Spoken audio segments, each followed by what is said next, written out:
শহরের অতৃপ্ত আত্মা।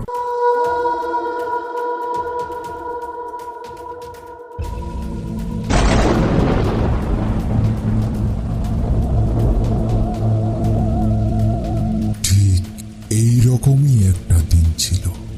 সেই দিনের কথা মনে পড়লে আজও আমার মাথা থেকে পা পর্যন্ত শিউরে ওঠে। আমি সৌমুখ। একসময় কাজের সূত্রে আমি কলকাতায় থাকতাম। একটা বেসরকারি কোম্পানিতে চাকরি করতাম।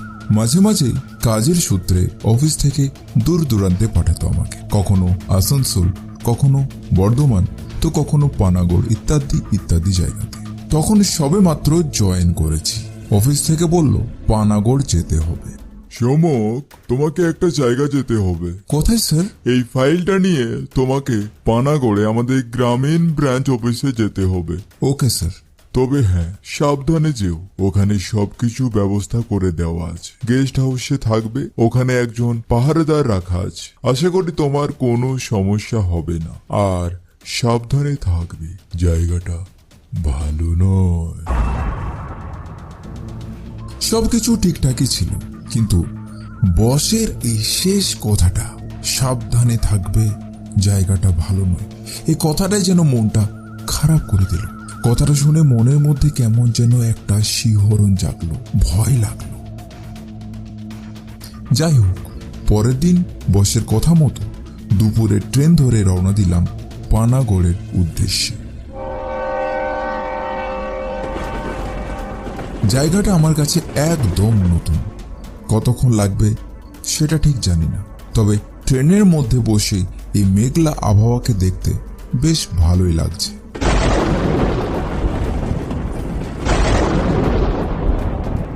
অ্যাটলিস্ট অফিসের জটিল কাজের থেকে অনেক ভালো। বাইরে মেঘলা আবহাওয়া আর ট্রেনের মধ্যে আমি, একটা রোমাঞ্চকর ব্যাপার।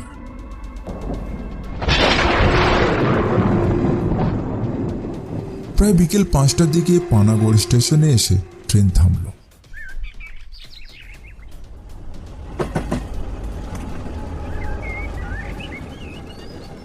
স্টেশনে নেমে দেখি স্টেশনটা একদমই ফাঁকা। লোকজন তেমন নেই বললেই চলে। স্টেশন থেকে বাইরে বেরিয়েও দেখলাম সেরকম লোকজন নেই, আর সেরকম কোনো গাড়ি বা রিক্সাও কিছু নেই। আমার কাছে অফিসের গেস্ট হাউসের যে অ্যাড্রেসটা আছে সেটা স্টেশন থেকে অনেক দূর, তাই বুঝতে পারছিলাম না স্টেশন থেকে আমি সেখানে কিভাবে যাব। আবার বসের কথাটা মনে পড়ে গেল। এমন কিছু ভাবতে ভাবতে, কোথায় যাবেন? গেস্ট হাউস যাব। একা যাবেন? সঙ্গে কেউ নেই? হ্যাঁ, আমি একাই যাব। একা এসেছি, অফিসের কাজে গেস্ট হাউসে থাকবো। রাতে ওখানে একা থাকতে পারবেন তো? মানে কি যাতা বলছেন? রাতে একা থাকতে পারবো না কেন? তাছাড়া গেস্ট হাউসে পাহারাদার আছে তো। আপনি জানেন কি জায়গাটা ভালো নয়? আচ্ছা, ব্যাপারটা কি বলুন তো? না, কিছু না। যাবেন তো তাড়াতাড়ি যাবো, সন্ধে হয়ে আসছে। সন্ধে হয়ে গেলে ওই দিকে যাওয়া মুশকিল হয়ে যাবে। এরপর তাড়াহুড়ো করে ব্যাগপত্র তুলে আমি রিক্সার উপর চড়ে বসলাম। রিক্সায় যেতে যেতে ওই লোকটি বলল, এখনো সময় আছে, ফিরে যা, জায়গাটা ভালো নয়। লোকটির কথাটা শুনেও না শোনা করে আমি চুপচাপ রিক্সার উপর বসে থাকলাম। কিছুটা যাওয়ার পর হঠাৎ করে লোকটি রিক্সাটি দাঁড় করিয়ে দিল আর বলল, আগে আর যাব না, ফিরে যাব। মানে এটা কি? মাঝ রাস্তায় এসে বলছেন আর যাবেন না, ফিরে যাবেন? না, সামনে আর যাওয়া যাবে না। ইচ্ছে হলে পায়ে হেঁটে যান, ওদিকে আর কোনো গাড়ি বা রিক্সা পাবেন না। আমাকে আজও বিপদে ফেললেন তো মশাই। এখানে তো আমি কিছুই চিনি না, কি করে এত দূর যাব? আমি ওসব কিছু জানি না, আমার ভাড়াটা মিটিয়ে দিন, আমি চলে যাই। ভাড়া নিয়ে লোকটি তার রিক্সা নিয়ে চলে গেল। ধ্যাৎ তেরিকা, ভাল লাগে না। কি আর করা যাবে, এবার পুরো রাস্তাটাই একা যেতে হবে। কি জানি আর কত দূর হাঁটতে হবে। যাই হোক, তাড়াতাড়ি হেঁটে যাই, অনেক রাত হচ্ছে, বৃষ্টিও নামতে পারে। মনে মনে ভাবছি, লোকটা কি বলতে চাইল, বসই বা কি বলেছিল? জায়গাটা খারাপ কেন? চোর ডাকাতের উপদ্রব আছে নাকি নাকি ভূত? না না, এসবে আমি বিশ্বাস করি না। জয় ভোলেনাথ, জয় বাবা শিব, জয় বাবা লোকনাথ, আমাকে রক্ষা করো। আমি তোমাকে বিশ্বাস করি, তুমিই সব রক্ষা করো। রাম রাম রাম রাম, রাম রাম রাম রাম। হঠাৎ করে মনে হলো কেউ যেন আমার পিছন পিছন হাঁটছে। কে কে ওখানে? কোথাও কাউকে দেখতে পেলাম না। মনে হয় আমার মনের ভুল। এই কোন জায়গায় এলাম রে বাবা? সন্ধ্যে 7টায় রাস্তাঘাট পুরো ফাঁকা, কেউ কোথাও নেই, একদম জন অরণ্য শূন্য এলাকা। রাম রাম রাম রাম রাম রাম রাম রাম রাম রাম রাম। কিছুক্ষণ পর আবার মনে হলো কেউ যেন আমার পিছন পিছন হাঁটছে। কে কে ওখানে? এবারেও কাউকে দেখতে পেলাম না। এবারেও কি আমার মনের ভুল? কোনো দিকে না তাকিয়ে আমি চুপচাপ সোজা রাস্তায় হাঁটতে থাকলাম। আমি যত জোরে হাঁটছি মনে হচ্ছে যেন সেও আমার পিছন পিছন ততটাই জোরে হাঁটছে। সে কি একদম আমার কাছে চলে এসেছে?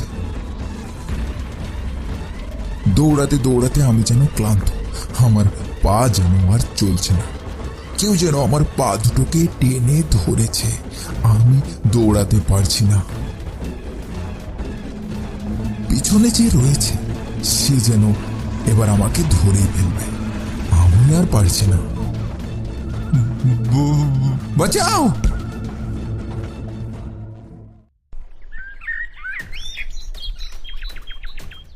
আমি কোথায়? আমি এমন ভাবে শুয়ে আছি কেন? আমার সাথে কি হয়েছিল? আমার কিছু মনে পড়ছে না কেন? কোনো চিন্তা নেই, যেখানে থাকার আপনি সেখানেই আছেন।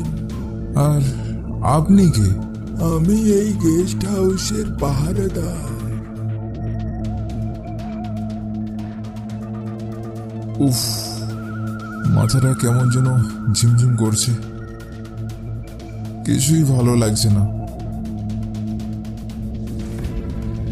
না, স্নানটা সেরে ফেলি, তাহলে হয়তো শরীরটা ভালো লাগবে।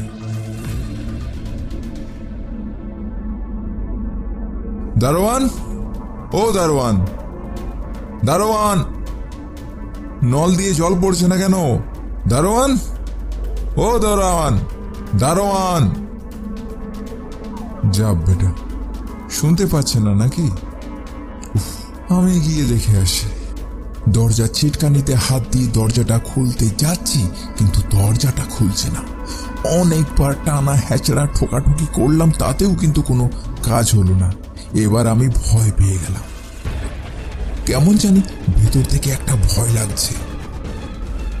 ভূতকে ভয় পাই না, কিন্তু মনের ভেতরে একটা ভয় কাজ করছে। কি করব বুঝতে পারছিলাম না, তাই কিছু না ভেবে দরজাটাকে প্রচুর জোরে প্রচুর ঠোকাঠুকি শুরু করলাম।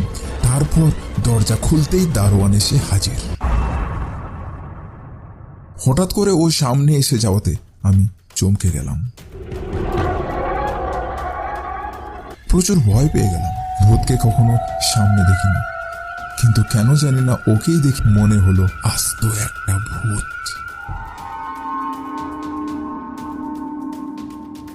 এরপর আমি ফ্রেশ হয়ে অফিসের কাগজপত্র নিয়ে ওই গ্রামীণ ব্রাঞ্চে জমা করে আসি।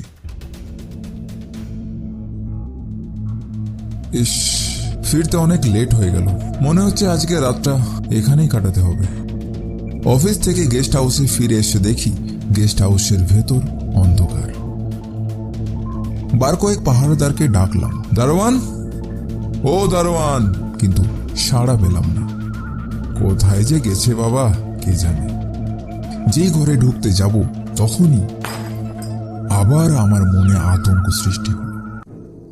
আমি ভয়ে ভেতরে ঢুকতে পারছিলাম না, কিন্তু হঠাৎ করে বৃষ্টি শুরু হয়ে যাওয়ায় ঘরের ভেতরে ঢুকতে বাধ্য হলাম।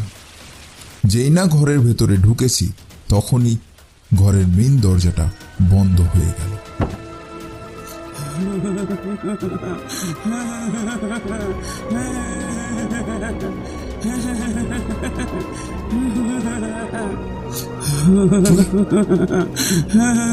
কে তুমি?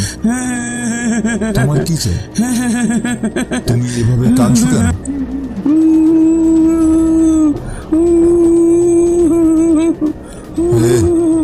চুপি চুপি লুকিয়ে লুকিয়ে না কেঁদে আমার সামনে এসো।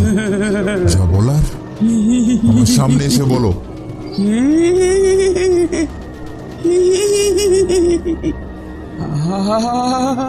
কি হলো?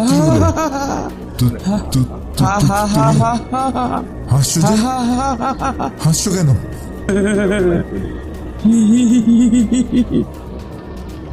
আজ আমি তোকে মেরেই ফেলবো।